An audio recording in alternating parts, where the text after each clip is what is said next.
Friends, good morning. আমি শতরূপা চলে এসেছি আরও একটা নতুন ব্লগ নিয়ে তোমাদের সামনে। তো আজকে হলো ভোটের দিন, ভোট দেওয়ার পালা।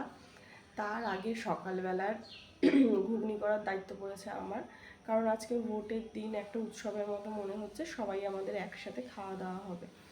তো আমি ঘুগনি আর পনিরটা করে রাখবো, বাকি আর একটা দুটো ডিশ আমার বৌদি করবে।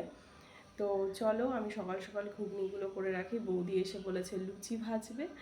তো চলো তাড়াতাড়ি করে রান্নাগুলো সেরে সবাই মিলে যাব ভোট দিতে। তো বৌদি আসতে দেরি হবে বলে আমি ময়দাটা মেখে নিলাম আর লুচিটাও করে নিলাম। তো টিফিন তো আমাদের হয়ে গেছে, রেডি, দেখতেই পাচ্ছ। ঘুগনি, লুচি, ওদিকে রয়েছে মিষ্টি, আর এখানে মা আবার চা দিয়ে গেছে।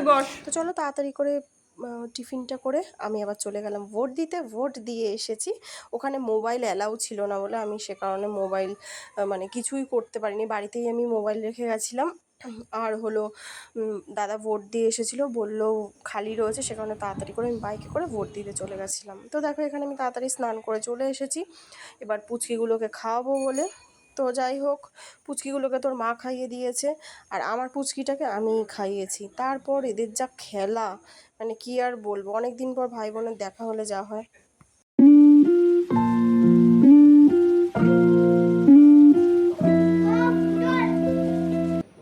তো বিকেলটা দেখো আমি এভাবেই বারান্দায় বসেছিলাম।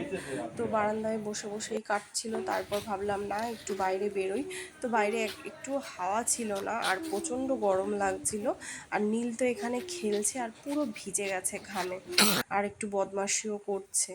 দেখো এই গোলাপ গাছটা সবসময় দেখি, আমার এত ভালো লাগে, গাছটা এতটাই সুন্দর লাগে, মানে কোনো সময় গাছটাতে গোলাপ শেষ হয় না, 12 মাস এই গাছটাতে গোলাপ ফুল হয়।